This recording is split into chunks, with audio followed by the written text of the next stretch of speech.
নমস্কার, স্বাদে আহ্লাদে একসাথে আরেকটি নতুন ব্লগে তোমাদেরকে অনেক অনেক স্বাগত।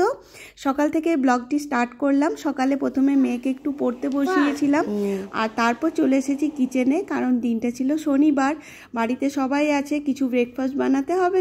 তো চলো আজ একটু অন্যরকম করে চিড়ের পোলাও বানাই।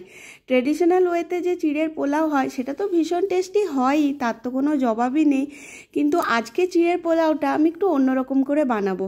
তো তার জন্য প্রথমেই চিড়েটা ভালো করে ধুয়ে জল ঝরতে রেখে দিই, তাতে জলটাও ঝরে যাবে আর এটা মানে গ্যাদগেদে হয়ে যাবে না। তো তারপর সবজিগুলো কেটে নেব। সবজির মধ্যে বিশেষ কিছু কাটতে হবে না, শুধু একটু বেশি পরিমাণে পেঁয়াজ দিতে হবে। দেখো পেঁয়াজগুলো আমি কেটে নিয়ে এর পাপড়িগুলো ছাড়িয়ে নিয়েছি, আর নিয়েছি কিছু চিনে বাদাম, ডিম, কাঁচা লঙ্কা আর গোলমরিচ আর এলাচ।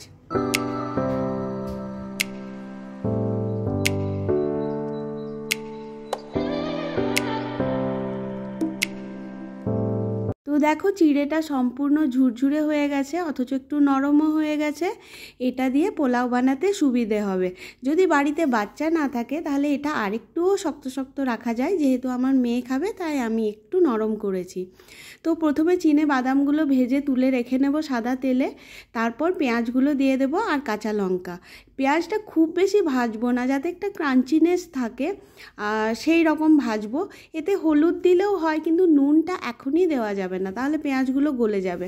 তো তার মধ্যে ডিমটা দিয়ে দিলাম আর অল্প এখন নুন দিয়ে মিক্স করে নেব। নুন দিয়ে ভালো করে মিক্স করে যখন ডিমটা ঝুরঝুরে হয়ে যাবে তখন এই চিড়েটার মধ্যেও একটু নুন চিনি ভালো করে মাখিয়ে নেব আর তারপর ওটাকে এতে অ্যাড করে দেব।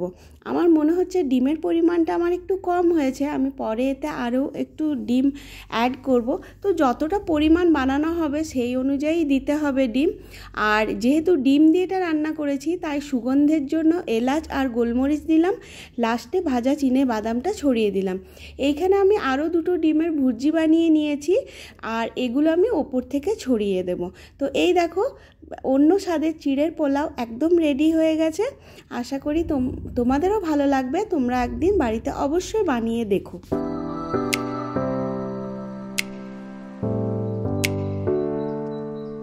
আমাদের সোসাইটিতে সুইমিং পুল আছে, তো এর আগে পুচু আর বাবু গেছে বেশ কয়েকদিন, আমার যাওয়া হয়নি যেহেতু আমার গলার অবস্থা খারাপ ছিল।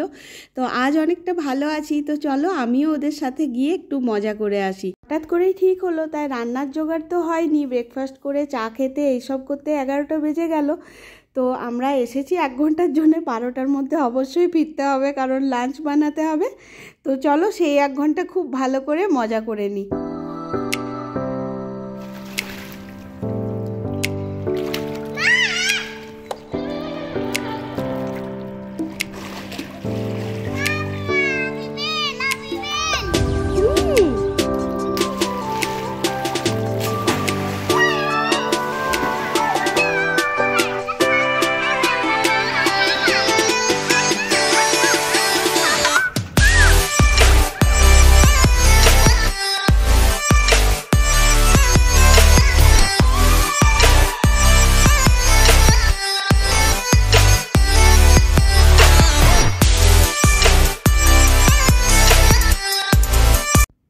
বাড়িতে এসে দেখলাম উদয়ন ভাতটা বসিয়েছে, আমি আরেকবার ফোটানোর জন্য অন করে দিলাম গ্যাসটা।